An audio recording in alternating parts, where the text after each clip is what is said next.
எல்லாருக்கும் வணக்கங்க. இப்போ ரீசெண்டாக குருக்கானில் வந்து ஒரு இன்சிடெண்ட் நடந்திருக்கு. அது என்னங்கிறத பார்த்துடலாம். வாங்க வீடியோக்குள்ளே போகலாம். இது வந்து என்னென்னா, ஒரு 25 வயசு பொண்ணு. பேர் வந்து என்னென்னா ராதிகா யாதவ் அப்படின்னு சொல்லிட்டு ஸ்டேட் லெவல் டென்னிஸ் பிளேயர். அவங்க கொஞ்சம் கொஞ்சமாக இப்போ தான் வந்து கிராஜுவலாக வந்து அவங்க ரேங்க் இன்டர்நேஷ்னல் லெவலில் டபுள்ஸ் கேட்டகரிக்கு போயிட்டுருக்காங்க. கோச்சிங் வந்து ஒரு ப்ரைவேட் அகாடமியில் வந்து கற்றுக்கிட்டு இருக்காங்க. அப்புறம் வந்து அவங்களுமே வந்து இண்டிவிஜுவலாக வந்து சிலது வந்து கிளைண்ட்ஸுக்கெலாம் வந்து ஹை ப்ரொஃபைல் கிளைண்ட்ஸ்க்கெலாம் வந்து கோச்சிங் சொல்லித்தராங்க.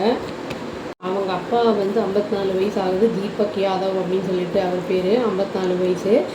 இவர் என்ன பண்ணியிருக்காருன்னா, அவங்க ரெசிடென்ஸ் அவங்க பக்கத்தில் இருக்கிற வந்து குர்கானில் வந்து நெய்பர்ஹுட்டில் இருக்கிறவங்க வந்து அந்த பொண்ணு வந்து பெரிய சக்ஸஸில் இருக்கிறத வந்து பார்த்துட்டு இவங்க என்ன சொல்லியிருக்காங்கன்னா, நீ அந்த பொண்ணுக்கு வர இன்கமில் தான் வந்து உங்கள் குடும்பமே நடக்குது அப்படிங்கிற மாதிரிலாம் வரும்போது வந்து சொல்லிகிட்டு இருக்காங்க. அதனால் வந்து அப்செட் ஆகியிருக்காரு அப்படிங்கிற மாதிரி நீ சொல்லியிருக்காங்க. அந்த பொண்ணோட இன்கம்மை தான் வந்து ரிலை பண்ணி நீ இருக்க அப்படிங்கிற மாதிரி சொல்லியிருக்காங்க. தேர்ஸ்டே அன்றைக்கி காலையில் 10:30 AM என்ன ஆயிருக்குன்னா, அவரோட வீட்டில் என்ன பண்ணியிருக்காருன்னா, அவரோட லைசன்ஸ்டு ரிவால்வரை எடுத்து அந்த தீபக் வந்து 5 தடவை வந்து அந்த பொண்ணை ஷூட் பண்ணியிருக்காரு.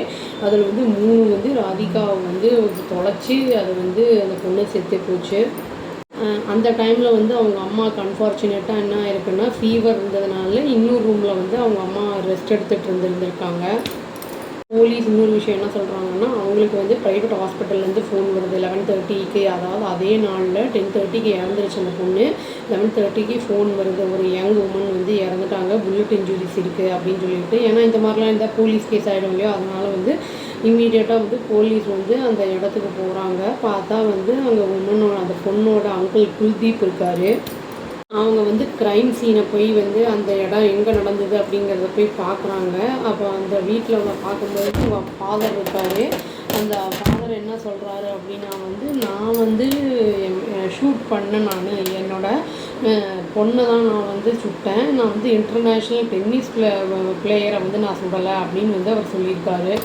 சாரிங்க, அது இன்டர்நேஷ்னல் பிளேயரையும் அப்புறம் வந்து அதை பொண்ணையும் தான் வந்து நான் வந்து சுட்டிருக்கேன் அப்படிங்கிறத வந்து அவர் சொல்லியிருக்காரு போலீஸ்கிட்ட. பட் வந்து நான் வந்து க்ரைம் வந்து பண்ணியிருக்கோம் அப்படிங்கிறத வந்து மறைக்காமல் ஒத்துக்கிட்டாரு. போலீஸ் என்ன சொல்கிறாங்கன்னா, இந்த கன்னை வந்து சீஸ் பண்ணிட்டாங்க. அவரை வந்து தடுத்து நிறுத்தி கொஸ்டின்ஸ் எல்லாம் கேட்டிருக்காங்க. ஃபார்மலாக வந்து லேட்டர் அந்த ஈவினிங்கில் வந்து அதே நாள் ஈவினிங் அவரை அரெஸ்ட்டும் பண்ணிட்டாங்க.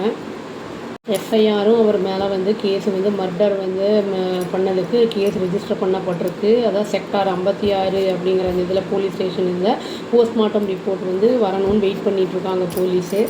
அவங்க நெய்பர்ஸ்லாம் வந்து அவங்க பொண்ணோட காசுனால தான் வந்து அவர் வாழ்கிறாரு, ரொம்ப டூ டிபெண்ட் அப்படிங்கிற மாதிரிலாம் சொல்லியிருக்காங்க இல்லையா. அதனால் வந்து அதை வச்சு தான் ஃபேமிலியே ரன் ஆகுதுன்னெலாம் சொல்லியிருக்காங்கல்ல.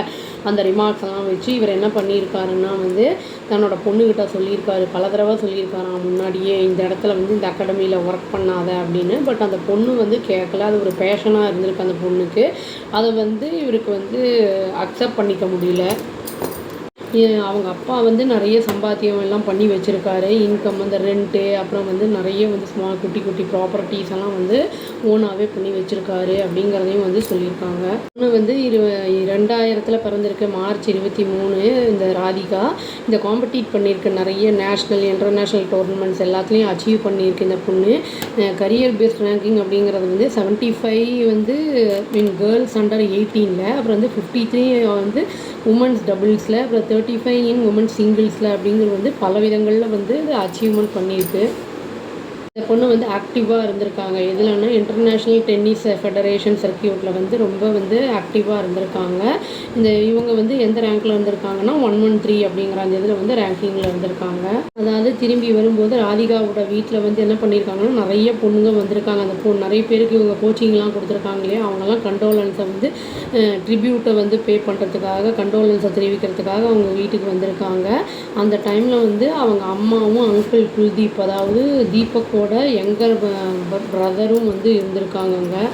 அங்கே வந்தவர் என்ன சொல்லியிருக்காருன்னா, ஒரு மேல் விசிட்டர் அந்த பொண்ணை வந்து பார்க்க வந்திருக்காங்களே டெத்துக்கு அப்புறம், அவர் வந்து சொல்லியிருக்காரு, நீ வந்து உன்னோட பொண்ணை வந்து கேர் பண்ணுவேன் பார்த்துப்பேன்னு சொல்லியிருக்க, ஒரு நாள் இன்னொரு நாள் இந்த மாதிரி வந்து பண்ணி வச்சுருக்க அப்படிங்கிற மாதிரி பேசியிருக்காரு. இந்த பொண்ணுக்கு ஒரே ஒரு எல்டர் பிரதர் இருக்காங்க. பட் அவர் வந்து என்னென்னா ப்ராப்பர்ட்டி டீலராக இருக்கார். அவரும் வந்து வேறு ஏதோ இடத்துல வந்து அவர் இருக்கார் அப்படிங்கிற மாதிரி நியூஸ் வந்திருக்கு. இந்த பொண்ணு சில விஷயங்கள் அந்த கோச்சிங்லாம் பண்ணுறது அந்த மாதிரிலாம் வந்து எப்படி வந்து அதை இம்ப்ரூவ் பண்ணிக்கலாம் அந்த மாதிரி இருக்கிறதெல்லாம் வந்து ரீல்ஸ் எல்லாம் கூட போட்டிருக்கு. அதை வந்து அது கூட இவருக்கு வந்து கொஞ்சம் அப்செட் ஆக்கியிருக்கு அப்படிங்கிற மாதிரி சொல்கிறாங்க. ஒரு விஷயம் என்னென்னா, நம்ம வந்து இன்னொருத்தர் சொல்கிறாங்க அப்படிங்கிறதுக்காக நம்ம வந்து நம்ம மைண்டை வந்து மாற்றி நம்ம கௌரவம் அப்படிங்கிற மாதிரி பார்த்தோம்னா ஒரு லைஃபே வந்து போயிடுச்சு. பாவம் அந்த பொண்ணு நல்லா க்ரோ ஆகிட்டு இருந்திருக்கு. ஆக்சுவலி வந்து இது ஒரு பெருமைக்குரிய விஷயம்தான். அந்த பொண்ணு மேலே இருந்தது. இறந்து அந்த பொண்ணோட ஆன்மா சாந்தி அடையணும்னு சொல்லி நம்ம வந்து வீடியோவை முடிச்சுக்கிறோங்க. அவ்வளோதான். Thank you. Please do like, share and subscribe our channel and click the all option and tap the bell icon. Thank you.